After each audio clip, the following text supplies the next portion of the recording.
Welcome back, everyone, to another episode of the Video Game Vibes podcast.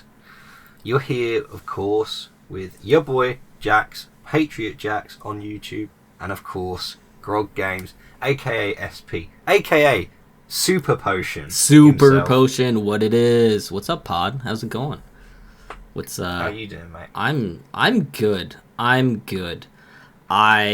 Let's see, what do I have to talk about this week, Jax? I think we were going to talk about Halloween a little bit, because by the time this episode comes out, I believe Halloween would have passed, but for us it is, sneak peek, the 23rd of October right now. It is. I'm actually curious to ask the listeners and viewers a question, actually, because we record our pods and we post them sort of 2 weeks later.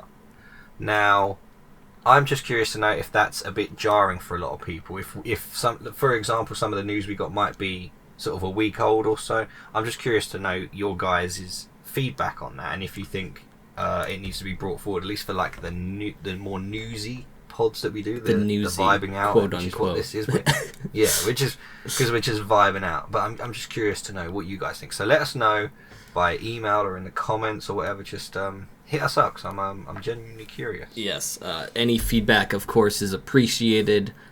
We always want to make the podcast a little bit better for everyone. So, yeah, we'll try and get stuff out in a timely manner. But, new stuff is always tricky, I think, whenever it drops. So, my view on it is pretty much like, I think if there's one person that hasn't heard what we're talking about, think we did good then. I think we did good. Yeah. Anyway, going back to Hallows Eve. Jax, do you like Halloween? Are you a Halloween guy? I am. My brother tends to do like a little Halloween party. Really? Every year. And I've got my outfit for this year. Okay, I was going to ask. Trying to save money, because we just have this Halloween box every year that just gets stacked. So in the past I've done like Deadpool. Ooh. I've done the Punisher. I've done a few. And this year I was like, and I've gone as the Plague Doctor. Whoa! I'm going as the Plague Doctor. Yeah, the Plague outfit. Doctor. And like the beacon. I think I'm looking forward to it. If I get the chance to, I might do a stream. Nice. That would please. I would like to see that live. Do you have like a top hat and like you have like a cane or something? It comes with a cane. Yeah, I was thinking of getting a lantern as well. Oh, interesting. Hold a little lantern. Yeah. Oh, so you got that? You're like cosplaying. What the heck? Full ensemble. Essentially. It's my failed profession when I try to be a doctor. So I can cosplay as like a medieval plague doctor. Yeah. Oh yeah. My costume is not as well. I don't know. It's sort of exciting. My wife and I are going to be people from The Purge, the movie The Purge. You know that, Jax? Nice. Yeah. She's pretty good at makeup, so she's doing like her whole face in like a certain design, which is cool, with like light up makeup. Not like it reflects light and stuff. And then I just bought like a bunny mask with like lights built into it. It's gonna be cool. And also my costume's going to double as what I was last year, which was a splicer from BioShock. So it's going to be good. I'm very excited. I don't even know what that is. What? BioShock? A splice. I've not played BioShock. Jax. It's one of them things, dude. One of those things. Oh my gosh. Yeah, put it on the list, buddy. Along with so many others. So many others. Speaking of lists, next episode, I think we can. Hey, why don't we spin next episode, Jax? We never tease next episode. We're gonna be doing a list of games next episode. Top 5 indie games. Very exciting. It was pretty hard to do. Difficult to do. It was so hard to do. Tough. I'm gonna be honest. So I don't know if mine's like accurate because it was so hard to choose. No, I know what you mean. Actually, I only decided. Like, number 1 for me, so easy, but the rest, that's why there's going to be a large honourable mentions section, because there just has to be. Yeah, it's a lot. It'll be good though, so look forward to that. Sorry, you said list, so we're just I had to bring up It the is list. like a rankings. Like a ranking list. But today, we are vibing out. We're doing some news, doing some stuff that we want to talk about, and it's just going to be a grand old time. Jax, did you want me to start, and we can go back and forth like we did last time? Yeah, mate, kick us off. Oh my gosh, news! I love gaming news. The first thing that I would like to talk about, I'm sure you guys may have heard. You know the game Bayonetta? Yeah, it's a pretty well-known game. You know, the lady with the big legs and she kicks and guns and stuff like that. So there's like a ongoing controversy / thing in regards to the voice actor from Bayonetta, who is Helena Taylor, is the former Bayonetta voice actor. This is Bayonetta 3 that's coming out, and the original voice actor Helena essentially like went on Twitter and said that like she wasn't getting paid enough. She had originally said they wanted to give her like $4,000, which is insane. So this is so wild. Like, but yeah, carry on. It's just wild. It just keeps going too. It keeps going. I looked it up because I had to figure out what was going on. And everyone was like, why is she only getting paid $4,000? Like, she's a huge voice actor and stuff. And she got replaced in the third one with a new person who is Jennifer Hale, it looks like. Apparently she was in like Mass Effect and stuff like that as Commander Shepard. But in any sense, everyone was like taking her side. And then Platinum Games, who is the company that makes Bayonetta, essentially told Game Informer that wasn't true at all. And according to this article, that I'm currently looking at right now from Platinum Games' response on Game Informer, they offered her like $3,000 to $4,000 per session. Yeah, and I mean there could only be like a handful of sessions. So I mean, I guess technically she didn't lie if she said she was only offered 4,000. Technically she's graylining it. She just sort of left the rest off that tweet. Yeah, and multiple sessions. But even if that's true, and they were gonna pay her more, that's insane. This is like a pretty big franchise, right? She was in Smash Bros. Like, and the voice actor's not gonna get like a decent chunk of change. Like, they're only making $4,000 from that. I mean, I don't know the going rate for voice actors, but still, that does not seem like a lot. I was like, in this scenario, which I've sort of looked up this as well, I don't have a frame of reference for voice actors in general, so $4,000 for a per session, I don't know how many sessions they have. Because if they have like 3 or 4 sessions a week, that sounds like a decent chunk of change to me. Right. And if it's like 6 to 8 weeks, I don't know. Like, according to Game Informer here, it says it could be, like, it's not official, but it says could have been at least 5 sessions for 4 hours, which that's not. That's like $20,000. Yeah. For how many? So how much work is that? Like 20 hours for... Wait, is that true? Did I do my math wrong? 4 hours, 5 sessions, 20. Right? Yeah, and then $4,000. Yeah, to make 20 hours for $20,000. Is that right? So that's like $1,000 an hour. I mean, I wouldn't complain about that. I mean, I wouldn't either, but basically, I think she's not getting any royalties or anything from that, which is insanity. Like, how can she not have, like, some kind of stability from being, like, the major voice of the franchise? But again, is that a normal thing in voice acting? Is that normal? Because my understanding was that to a large extent, the internet was sort of on her side until the devs sort of hit back and said, what you're saying isn't actually true. Like, so she sort of implied or inferred that she was only offered 4,000 for the whole thing. Yeah. And she wanted 10.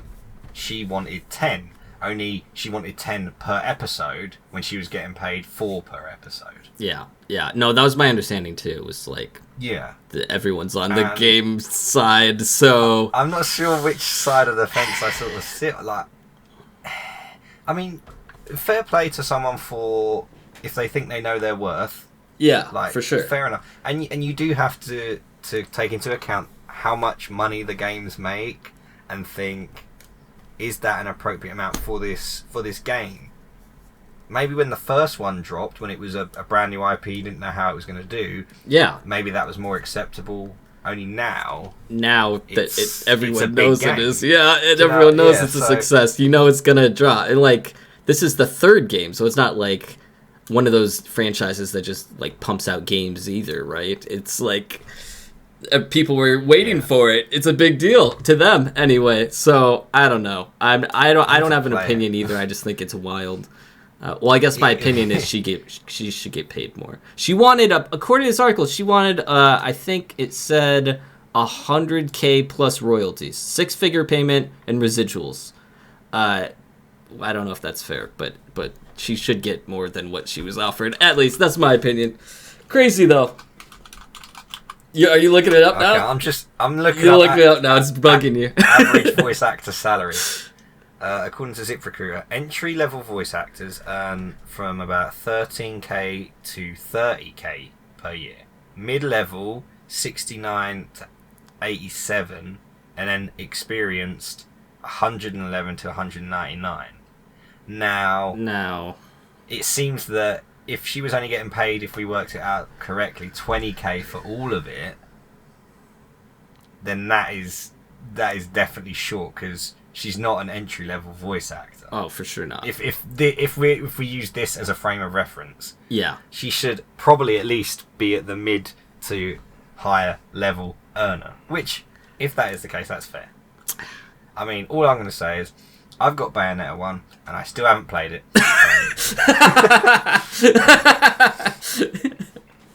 I've never played the game. All right, moving on. Jax, tell me something about games, please. Well, for you horror fans, for you like old school horror fans who grew up in the 90s, you had a PS1. Who remembers Silent Hill? I do, because they were some of the best games on the PlayStation and the PS2. They were scary as anything, and I'm trying to remember what the last Silent Hill game was, because I remember the last one I played, which was the last one I played was on the PSP. But I can't remember the last one that dropped. There was Silent Hills 1 to 4, and then there was a load of variations. There was ones on the Wii and stuff like that. But we hadn't heard anything for so long on Silent Hill.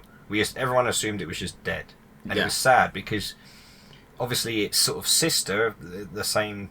You have Resident Evil, a game that came out at that same time on the PS1, and you're seeing all these like remakes and stuff, and a lot of the fans for Silent Hill want to see something, and then out of nowhere, I don't think anyone knew about this Silent Hill transmission that dropped sometime last week. For you guys, it's probably a few weeks back now, but they dropped a ton of stuff that they've been doing on new Silent Hill projects. So, what? I'll just go projects through them one by plural. One. Oh. Yeah. There's loads of stuff they've been doing behind the scenes. What? some stuff is very much in its infancy, but I'm just surprised, like, they kept it so quiet. I'm guessing for at least a year or so, or a couple of years. Yeah. They've been working on all this stuff, and it's great to see the series back. But anyway, so the first big thing is that they're remaking Silent Hill 2, arguably the best game of the series. And I've always said this in like a number of like live streams when I play horror games. Silent Hill 2 is like my Everest for horror games. Oh, I didn't know that. I didn't play the Silent Hill games when they were like back in the day. It was probably like 4 years ago now. So I streamed Silent Hill 1 on Twitch, and I completed Silent Hill 1 on Twitch only then. And it was great, and I had loads of fun, and it was scary, and it really was. Even though it was in PS1 graphics, it still got me, even like only a few years ago. But Silent Hill 2, I remember my friend bringing it round, and playing it on the PS2, and he was just in this hospital and he had like a chainsaw, and he was, I don't know if he was trying to get away from Pyramid Head or something. It was just so scary, and I was like, I can't watch this. This is just too much. Like, it's genuinely so atmospheric and so scary. It doesn't rely on jump scares like a lot of games, horror games, try and rely on. It's that atmosphere that it builds. Oh, it was great. And to see like just a very teasery sort of trailer for Silent Hill 2 remake, it looks really, really good. Like, it looks like it's getting that same sort of Resident Evil 2 remake sort of treatment, but I think it's keeping things very much to how it was before. So maybe sort of a remaster, but I think it's sort of a mix between a remaster and a remake. So I don't think it's sort of like a full remake. Yeah. So but obviously, graphically, it's going to be amazing. Yeah. So apart from graphics, like, do you think they're going to update anything else? Like, and I guess my question is, in order to get that atmospheric presence, since they're updating graphics, what's the best way to do that? Is it just like making sure that you have the right camera angles and stuff in regards to like the video game itself? Is that probably the main draw, or what do you think they're going to use as a strategy? They have to, because there was a part in the transmission where they were talking to the devs, and they were saying there was a really good point he made about how you want to pay homage to the original game because of how good it was and stuff like that, but you have to understand that if you try and make the game mechanically like it was back then, it won't have the same impact now. So, like Resident Evil, Silent Hill was done in fixed camera angles. And whilst I'm a huge fan of fixed camera angles, like in general, I just think they're really cool and really creepy, it's not really something that I think would work in this day and age for like a new horror game. So what they've done with Silent Hill 2, they've definitely taken inspiration from Resident Evil, the Resident Evil 2 and 3s and stuff, and they've gone with an over-the-shoulder, third-person perspective, which I think is perfect. And it's not because I'm a huge fan of third-person either. No, definitely not. It's definitely the right way to go, because there's fighting in it, there's you're using weapons and stuff, but you want to still be able to see the whole world of Silent Hill.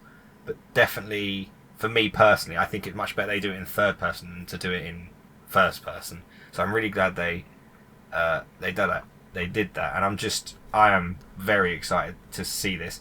The only issue, and I'm pretty sure it was this one, because there was a lot of announcements, I think it's going to be a PS5 exclusive. Oh no! Which makes me so sad. No one has a PS5. I've never seen one in real life. My thoughts exactly, dude. Like, no one has one. I don't know why that's a thing still, but anyway. Jax, you say multiple projects? Do you have more to list? Right. So there's like 4 other things. So okay. Just real quick. So yeah, I know. I'm gonna go through them pretty quick. Yeah. So there's Silent Hill Townfall. Townfall. Which is a new game. Yeah. There's not a whole, like, its trailer was very like mysterious. So I don't really know. It's from the makers of a game called Observation. I don't know if yeah, I know about that one. Isn't that the one that's a futuristic horror that's Is that when you're looking in the cameras at the room? I think so. You have to like no, I'm thinking of Observation Duty. I'm thinking of Observation Duty where there's like weird stuff happening in the rooms and you have to note them down. But yeah, I'm not sure what that is, but it's another game for Silent Hill called Silent Hill Townfall. Then they're also doing another Silent Hill film. Oh, and I loved the Silent Hill films. Like, I think a lot of people crapped on them. I thought they were great. I thought the first one was good. The second one wasn't as good, but they did really well to try and like do justice for the games. And they were pretty scary. Like, they were, I think, good like B-tier horror films. Like, I really enjoyed them. Like, they're not like, what's the phrase? I was gonna say breaking houses down. Like, they're not pulling up trees. Like, they're not pulling up any trees, but they're like good horror. So like, if you haven't watched the Silent Hill, do definitely watch it. I don't know if they're on Netflix, but I haven't check seen them them out. there. Would I know any actors or actresses in the films? Yeah. So Game of Thrones season 1. Game of Thrones? He got his head chopped off. Sean Bean. Sean Bean is in it? He's in the first Silent Hill film, yeah. And he dies? Spoilers? Oh, no, I won't spoil anything. It's a good film, go watch it. But this is going to be a sequel to... I don't know if it's the first or second one. I want to say it's the sequel to the first Silent Hill one. But I could be wrong. In any case, I think it's gonna take inspiration from Silent Hill 2, so its focus is gonna come from Silent Hill 2 as well, which again I think is really, really good. So I'm really excited. I really want to go see that. Again, because we want to get back to keeping this train moving. I'll keep going. So there's another game, or what they call an interactive video streaming experience. Excuse me? Silent Hill Ascension. Ascension? Silent Hill Ascension. Oh my Yes, word. I think it's kind of like an ARG. What? No way. Let's go. Seriously? Yeah, I think it's something kind of in that realm where they say that the people that are watching or experiencing it are going to have an impact canonically of Silent Hill in this particular game called Silent Hill Ascension, this thing. That's pretty awesome. Yeah, so they're dubbing it as an interactive video streaming experience.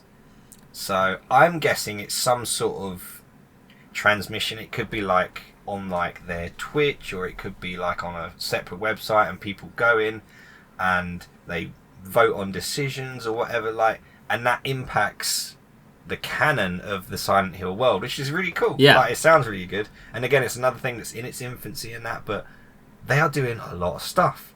And then the last thing that they left us with in this Silent Hill transmission is a 1960s set horror game called Silent Hill F. Ooh. In Japan. 1960s Japan, you say? Okay. Yeah, it looked creepy. Like, it again, there wasn't a lot to it. It was just some girl, and she was being grabbed by loads of like planty things, and then she sort of became the plant. It was very strange. But there was fog, of course, because it's Silent Hill.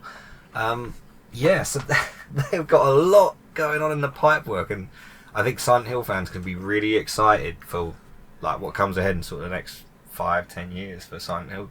Oh, for sure. No, that's so cool when they can, reboot a series like that, and people get some good news when they especially weren't expecting any. So it's good. I'm happy for all the Silent Hill people out there. I, for one... Yeah, I'm just going to have to play Silent Hill 2. Like, I think I've got to do it before it comes out. Like, yeah, especially considering I can't get access on PS5. Wait, can you stream it?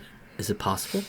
Oh, what, Silent Hill? Oh, yeah. Oh, I'm going to have to, because I can't play it by myself. Like, I need the chat to help get me through things, Even though you know what's going to happen? Yeah. On to our next subject, Jax. I just want to really quickly... talk about CD Projekt Red again. Ooh. I don't think we had mentioned this before, but they announced 3 new Witcher games and a new Cyberpunk game. 3 new Witcher games. Yeah. They have code names for the games, so they don't have official titles or anything yet. But they have The Witcher Sirius, Witcher Canis Major. What's the third one here? Oh, there should be a third one. And then Cyberpunk is named Orion. I don't know. That's so interesting they have all of those going at once. I guess I don't know how to plan video games, so I can't talk. But I'm guessing it's more like, hey, this is our timeline. So, yeah, we are planning 3 games in a row, but we're going with the first one and then being like, okay, it'll go to second, then the third. So I'm sure it's more like, I don't know, a board or like future projections of what the third one's going to be. It's not like they're starting from the third one and going backwards or something weird. Put it this way, right? They can't mess up a launch title as hard as they already did with 2077. Don't say that! They won't mess it up again like that bad. You hope, anyway. I would be, honestly... I think everyone would be very upset if we had another Cyberpunk disaster on our hands.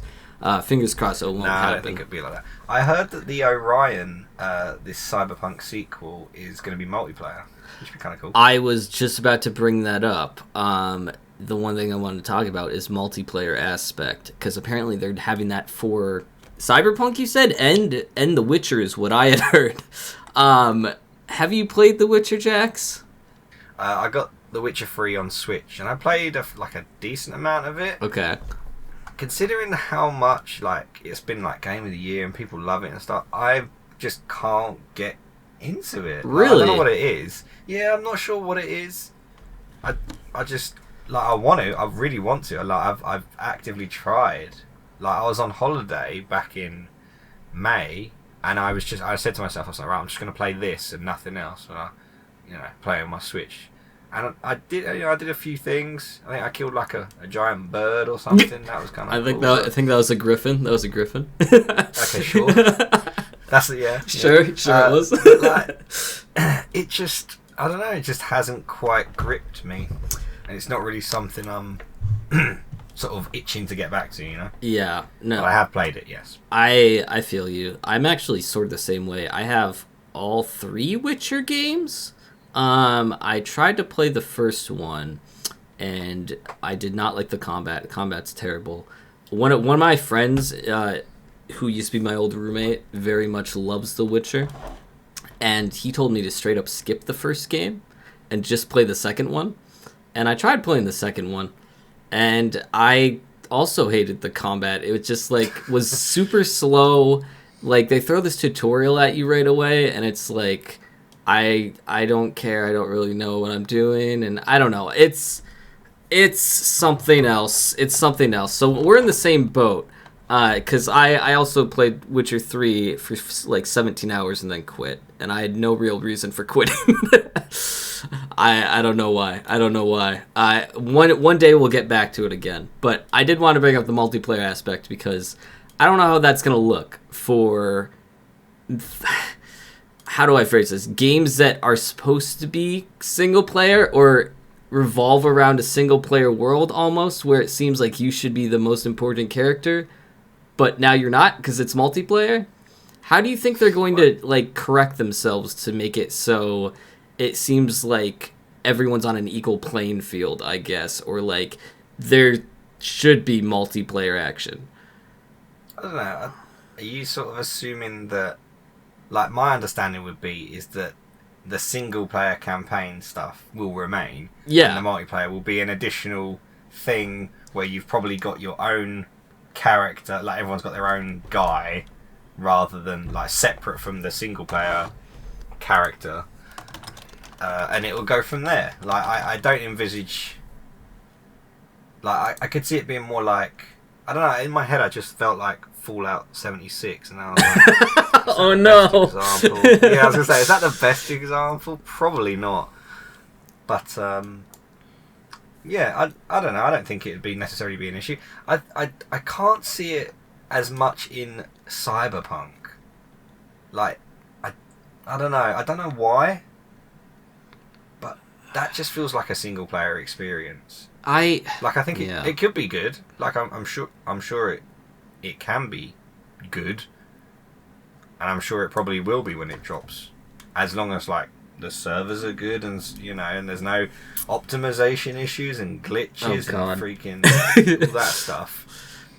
Yeah, it could be very good. It could be very good, but we don't have enough information yet. So for right now, I guess fingers crossed. Fingers crossed. It's still exciting. Yeah, it's still exciting. It's good to see that they're just building on their worlds and their successes. No, good for them. Yeah.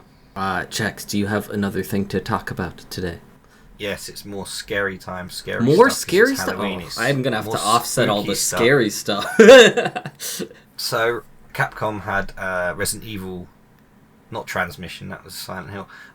What do they call it? A showcase. So. Oh, really? They were just showcasing more stuff of things we already know about. So Resident Evil Village DLC, which is Shadows of Rose, which is about Rose, who was the baby, who's grown up pretty quickly now. But I think this sort of she basically goes to the village. But my understanding of this is that it's sort of like a psychological thing. It's sort of all in her head in some capacity, and she's trying to understand her powers because she has powers, which is again another interesting thing that they've brought into Resident Evil. Is superpowers? Because it's not new that a character has powers that they've gained from a virus.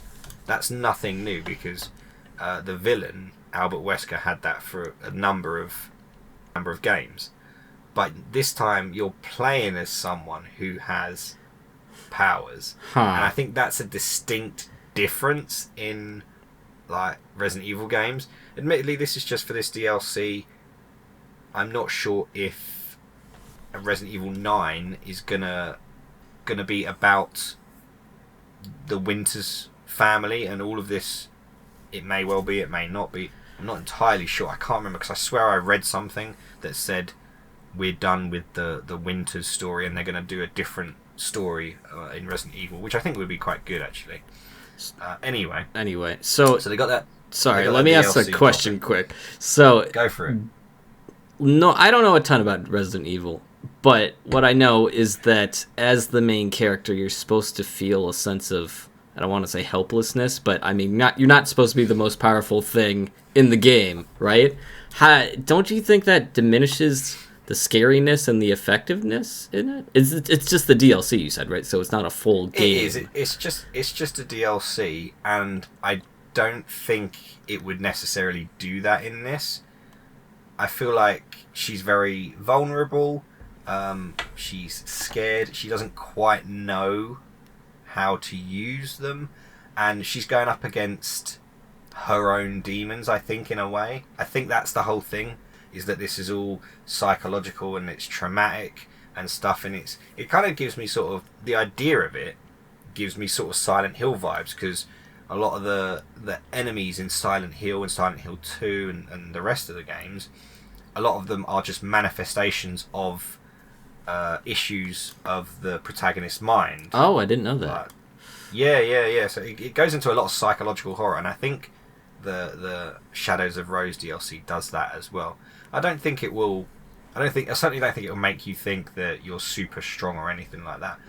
But to your point, very quickly, about characters being like super strong and whatever, I feel like that kind of backs up sort of my argument about my love for the older Resident Evil games, where there was very much more a sense of helplessness and stuff, Right. than there is from sort of Resident Evil 4 onwards, because Resident Evil 4 kind of changed how the games went moving forward, and it was very more action focused.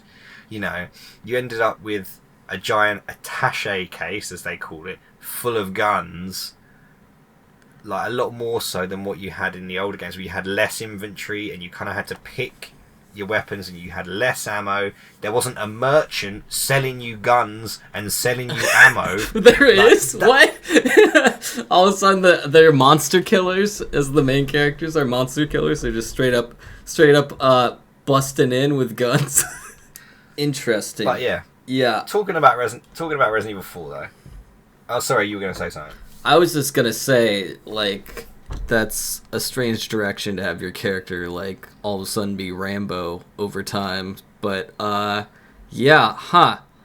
do you think they did that? They were just like, oh, well, this character can't be, helpless forever. You think that's why? Or, like, did a character actually go through stuff to make them that badass? Or I don't think they were ever, like, helpless, but the older games were very much, in my opinion, survival horror. Right.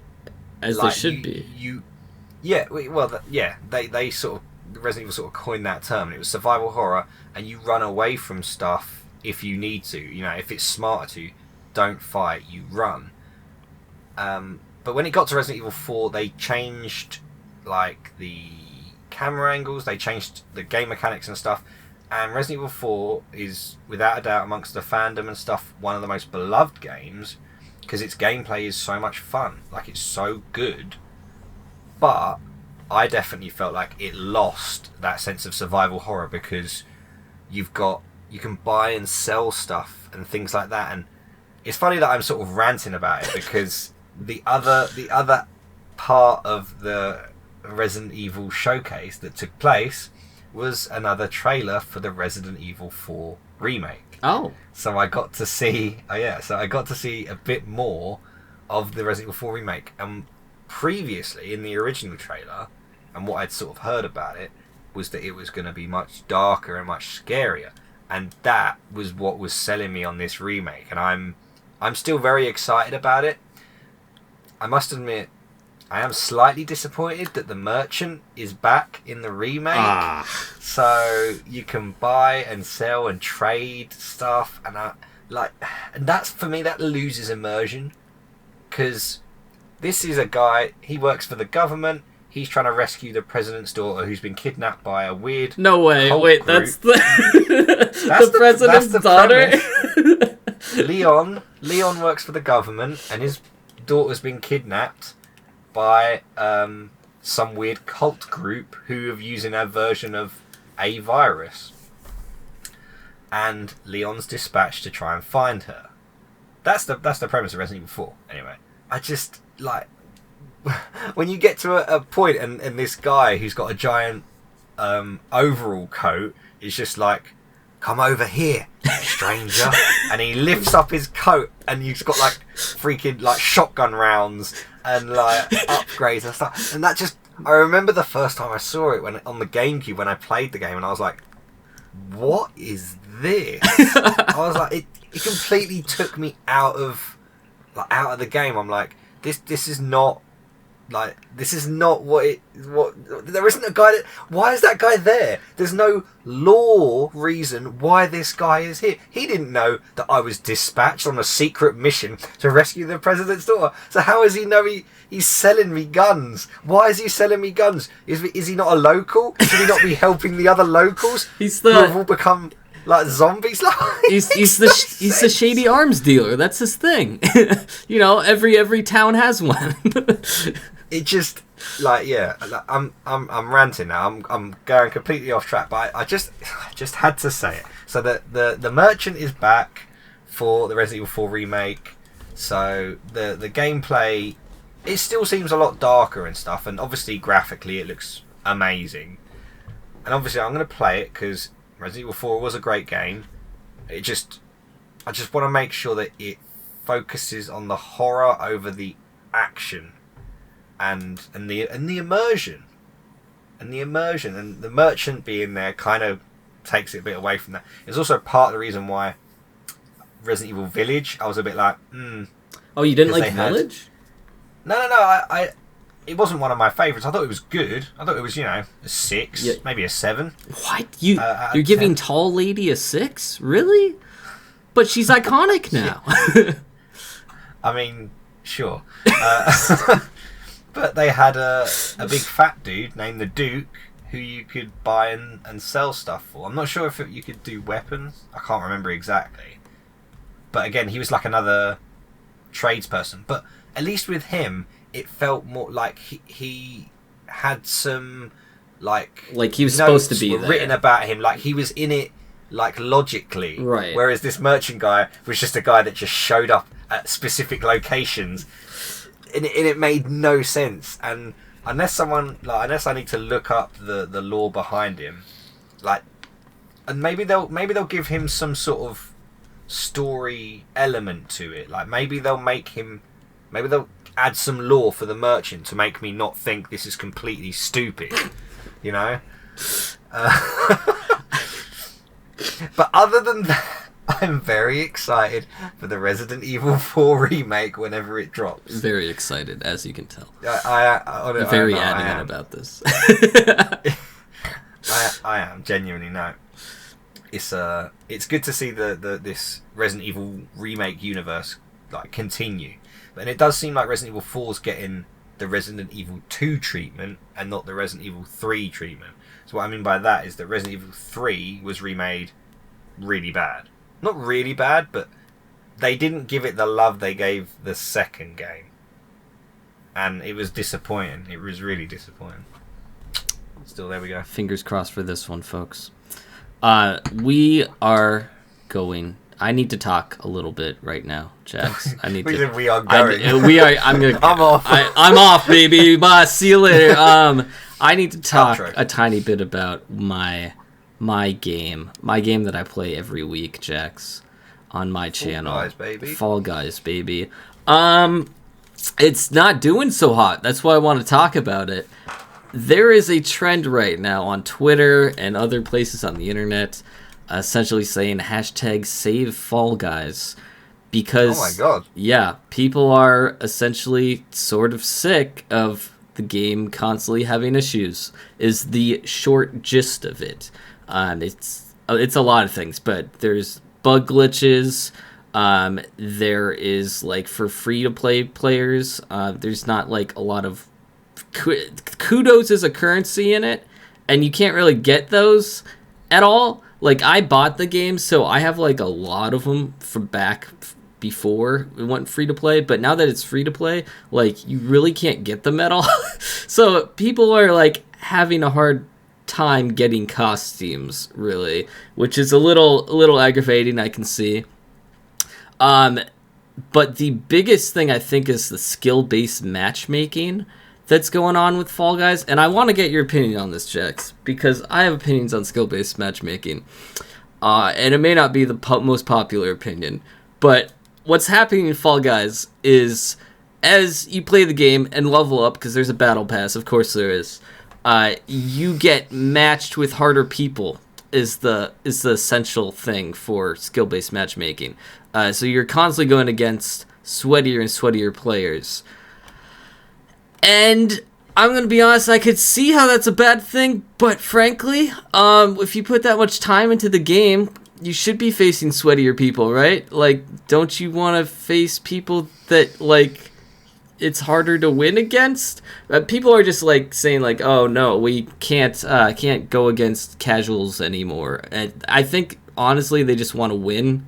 And it's a little frustrating when it's like, well, if you put that much time into the game and you're not winning, that's your fault. That's a skill issue. I don't know. What do you think, Jax?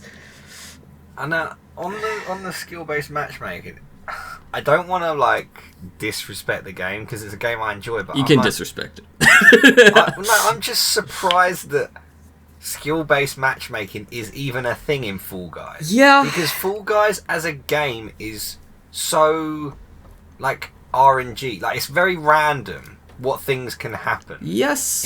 In just a standard race. Like, it's very random.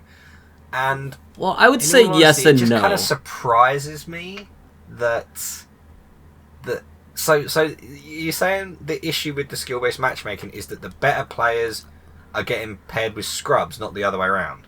No, because the other way around. If I'm a new player, okay, so yeah, I was going to say, if I'm a new player and I'm getting paired with freaking level 50 whatever, obviously that's a problem, right? Because, you know, I'm a noob, I don't know what I'm doing, I need to freaking get them dubs. That's why they did it. Yeah, it's just so new players have a better entry level to the game, which I think makes sense. I think that does make sense. I think that's absolutely fair enough for them. Like I was saying to you before when we were playing Fortnite, I was like, one of the reasons why I've ended up getting into this game is because I'm like level 14 or whatever, and I can still get pretty far in the round. Like, I get close to winning it, if not winning it, like a lot of the time. And that's because the matchmaking in that, I'm guessing, is so good. Like, I'm being paired with people who are a similar level to me. Right. And I can stay competitive in the game. Whereas, I say I compared that with something like PUBG, that I used to like playing, but every time I jumped on it, I couldn't compete with getting any of decimated. Guys. Literally, some guy just had a freaking car 98, and he just took me out. I hadn't even seen anyone, and it was game over. Like, and I think for something like Fall Guys, I think you need that skill-based matchmaking for the new players. Like, I think they need that, because for one, you're jumping in, you have no idea. Two, there's a lot of kids playing these games. There's a lot of kids. A lot of young kids. Like, I know my nephews play it and stuff like that. So they They like this game and stuff. And I presume if they're playing it every now and then, they don't want to be paired with the freaking 30k viewer Twitch streamer who's streaming it every day or whatever. Do you know what I mean? Yeah. Like, so I think that's entirely fair enough. Are you saying that is the skill-based matchmaking working or is it not working? It's working all right. Oh, okay. It's working to the point where those, the sweatier players are. So it's the sweaty Betty. They're the ones complaining. Screw them, dude. No. Sorry. If they want, why don't they create do they not have like a ranked mode? That's what I was gonna say. Is there's ways they can fix it. They can implement some kind of ranked mode. They could do that. Yeah, easy. Or, I mean, I guess it doesn't really. If you look at Fortnite, and we have to look at Fortnite now, because Epic owns both of those things. They own Fall Guys also, and Grog Fortnite. loves Fortnite. I like it more than I thought. We have to compare it to Fortnite. It's like everyone's guilty pleasure game. The way Fortnite has ranked skill-based matchmaking, right? So you're paired up to people of your level. The way that they offset that is they have different game modes. So they have build and no build. Obviously, the game started with just build. Now it's gone essentially a revival for the people that hate that, because normally the people that build are extremely good. I don't know how to build. I never build and I hate it. So I never play build mode. So they can offset it by doing like some kind of different game mode, or just do what they do in Fortnite, which is they just restart the seasons like every month or whatever. Every time I go on Fortnite, it's another season. Like I don't know what they want. Like I don't know the exact lengths of time that Fall Guys has had for their seasons, but yeah, I don't know. It hasn't been like super long, so I don't understand. Like, just wait a month and then everyone will be back at 0 again. If you don't want to get up to a high rank and go against sweaty people, stop playing all the time. I don't know. I don't have. I was gonna say, I don't know. I think the easy solution is to just create all of the modes they have now and shove it under a ranked section where there is obviously no matchmaking and everyone can just play everyone. But if you choose to play ranked, you're going up against presumably higher end people, and that will shove all of the sweaty betties into ranked mode. You know, they can be incentivized with 2 crowns for I don't know. Well, whatever. It's not hard. They can rectify this. Yeah. I think very easily. Obviously, the bugs and glitches and stuff. Oh, that should have been sorted by now, because they had those issues when we bought the game when it first dropped. Well, we bought the game when it was new, like way back when in early access, I think. And it's not that they aren't trying to fix it. It's just that like every time they do something, it breaks something else. Like the thing is the game is good because it's constantly updating. Every week there's a new like temporary game mode or whatever, or like a new challenge. So it's fun that way. But whenever they do that kind of stuff, because they're constantly implementing new things, it ends up causing problems. And it's, I don't know, they need to have a better like quality assurance team that's testing these. I don't understand why they don't have a better testing system at this point. The game's been out for a long time. I don't know. And it is. I mean, and they're owned by Epic, because weren't they originally like an indie game, and then Epic they were technically Fall Guys is an indie game. Yeah. One of the other things that I was going to mention is apparently like they just don't have all the maps anymore, and like like they just don't have all the maps available for play, and like sometimes they'll just take stuff out. Like I was playing customs on Thursday, and they took out extreme mode, which is like when you fall once you're out of the game. That for some reason they took that out, like randomly. They had it in the week before, and now it's not in because of some random update or something. And like that's very strange. It's very strange. And then like there's a mode called Solo Show where it's supposed to be like a shuffling of any show, any map or whatever. It's always the same ones. It's always the same ones all of the time. And like you can never play a truly randomized map or game mode to get like a random map. Like they just don't have all the maps available, which a lot of people are upset about because it's like, why would you do that? I don't know if it's an IT problem. They just like don't have enough memory to hold all of the maps. I don't know how that works, but that's really weird. Like it's really disappointing actually, because like so many people made such a joke about when Fall Guys was in early access. It was so popular for like a good few months, and then the player base fell off a cliff and everyone was like, oh, Fall Guys is dead. Now that it's gone free to play, it has a large community. It did. So it did. Well, if it doesn't now, it's still got a lot of people that want to play the game if they fix the changes. So if they can easily do that, like they can sort these issues. But what I was just getting at is, like, they need to be community focused, and like, why are they removing maps? Like, why are they doing like? They've got some easy wins that they can do here. There's some easy things that they can do to solve these problems. So, and they used to seem so community focused. Like, I used to see them on Twitter, a lot. They tweet a lot. I don't know if it's because of Epic. Like, you don't know if Epic have had an impact. I think that's honestly probably one of the things. And of course, we can't say that for sure, but we don't know.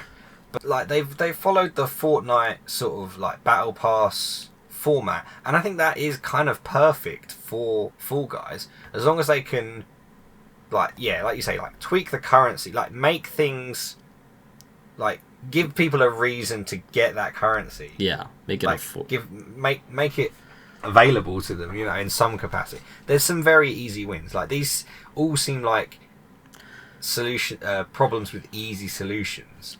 But whether there's stuff on behind the scenes, we don't know. Yeah, it's just weird because, like, I used to think what you thought, which is like, I thought they had really good communication. Like, they tweet all the time. If there's any bug issues, they apologize immediately, and they're like, hey, sorry, our servers are down because of blah, blah, blah, blah, blah. We're getting them fixed up. And, of course, the marketing manager says it, like, in a meme or something like that. So, like, they always try and stay friendly that way. They also have, I don't know if you've seen, they have what's called the Board of Beans. So it's like, you can actually go ahead and take, like, surveys and stuff in regards to what's popular. And what's not working and everything. I just don't know. It seems like when they get that information, they're not acting on it, which is weird. Oh, so that's still happening? That sort of stuff's still going on now? It is. I don't ever see them on Twitter anymore, but I guess, I don't know. I saw one the other day, but anyway. Okay. We'll see. Fingers crossed. I still love the game. And it'll always be in my heart and part of my channel, but Fall Guys dead game. It's getting a little frustrating to keep defending the game is all. I think everyone knows that. That's why I play not just Fall Guys on my channel, guys. Did you know that? Everyone else is playing just Fall Guys, and I'm all like, well, that's it's gonna come back and haunt you later. Jax, do you have a third horror story? And by horror story, I mean horror indie news or non-indie? I don't, but I can cut it here and have a quick look. No. The last thing I want to talk about, which is like, it's it's not really video game news, but it sort of is. Do you hear about Markiplier? Oh, yeah. I didn't watch his video, but I did hear about his goal with his podcast. Yeah. Anyway. So if you haven't heard, this last week for us anyway, Markiplier said that he was going to start an OnlyFans and basically do tasteful nudes. He did like a calendar like a long time ago, and people loved it, and he gave all the money to charity, and he said he's going to do the same thing for OnlyFans, where all of it would go to charity. But in order to do that, we would have to make sure that his podcasts rank #1 on Spotify and Apple Music. He has 2 podcasts. Oh, he's overtaking us already. Man, this was our spot. Essentially, everyone did it in 3 days. Oh my they God. beat Joe Rogan in 3 days, which is pretty funny. Dang, bro. He just came out with a video, I think yesterday, saying that he was like super surprised, but he added a condition now where we have to watch a documentary that's coming out about, which is actually really nice, that I think he said that it was by his mom, and it was about like him and his family, and he went to Korea to visit and stuff. So that's cool. pretty cool. But I just wanted to mention it because I thought it was hilarious. The man has too much power, really. No, I gotta say, I think I was listening to another podcast, and they were talking about that as well. But I love Markiplier. Like, I still love Markiplier. He's such a wholesome. Like, he is wholesome. Like, he is hilarious, but he is so wholesome. Like, you hear it in a lot of like interviews and stuff he does, where he talks about how obscene it is, how much money he makes. Yeah. He does so much like charity stuff. Like, no, I love him. No, he's a friend of the show. Although we've never friend of the show. interacted with him, he's a friend of the show. He can come on the pod anytime. Markiplier, come on, buddy. Marky Mark. Wonderful. Well, Jax, I think that is all the news that we have in our lives. How do we end the news shows again? We just sort of like fade out into nothing. If you guys right? get us to #1 on Spotify, yeah, guys, if you enjoyed this podcast, please feel free to rate and review us. We need some 5-star ratings. We do, boost absolutely. the pod. And like Jack said at the beginning, please give us any feedback that you'd be interested in telling us. We would love to hear it. Want to make the pod better. And yeah, good stuff all around. Jax, anything? Thank you to the Amazon Prime listeners, the YouTube watchers, the Spotify listeners and watchers, and anyone else wherever you listen to us. We really do appreciate it because we're still working things out, but I really enjoy this. It's one of the funnest things that I've always wanted to do a podcast for a long time, and I'm having tons of fun. Yeah. It's a blast. It's a ball. If anyone wants to edit for free, let us know. Yeah, please edit our videos. we can't pay you yet, but maybe. Maybe one day. Okay, bye. Bye, guys.